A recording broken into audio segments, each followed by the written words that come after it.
वो जो मुझ में समाया वो जो तुझ में এটা তুই কি করলি? এত বড় একটা দাগ দিয়েছিস গাড়ির ভিতরে, এদের জরিমানা দিব কেন? ভাই কেউ তো দেখে নাই আমরা জায়গা।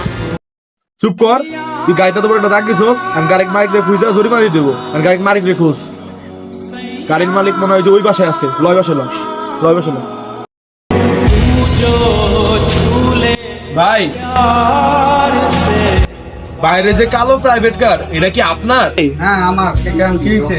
ভাই হইছে বলতে কি, আমার ছোট ভাই আপনার গাড়ির পাশ দিয়ে আসতেছিল, তখন ও ভুলে গাড়িতে দাগ ফেলা দিছে ভাই। বলছি কি হয়েছে? চলেন দেখি তো। দেখছো বেড়াটা কেমনে চেয়ে গেল, বেড়াটা আজকে আমরা বাইন্ডাই রাখবো। আয় দেখি। ছোট ভাই আমার গাড়িটা কি করছে দেখছেন?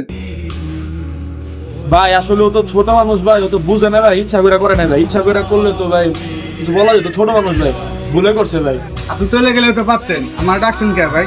ভাই ওরা হলো ছোট মানুষ ভাই, অগ যদি ভাই আজকে আমরা ধরেন যদি আমি চলে যেতাম, তাহলে এটা কি শিখতো যে ধরেন বিভিন্ন অপরাধ করতো, অপরাধে লিপ্ত হইতো ভাই। তো তার থেকে ভাই ওর ভিতরে অনুশোচনা কাজ করতো না, কিন্তু আজকে আমরা নিয়ে আসছি ওর ভিতরে কোনো পাপ যদি করে ভবিষ্যতে ওর ভিতরে অনুশোচনা কাজ করবো ভাই। এটা হলো ভাই মেন বিষয়, বুঝলেন না? এখন বলেন ভাই আপনার জরিমানা কত দেওয়া লাগবে? আমি জরিমানা দিয়ে দিতেছি ভাই। জরিমানা লাগবো না ভাই, আপনার কথা শুনে আমার অনেক ভালো লাগছে। আঙ্কেলকে সরি বলো। Uncle sorry.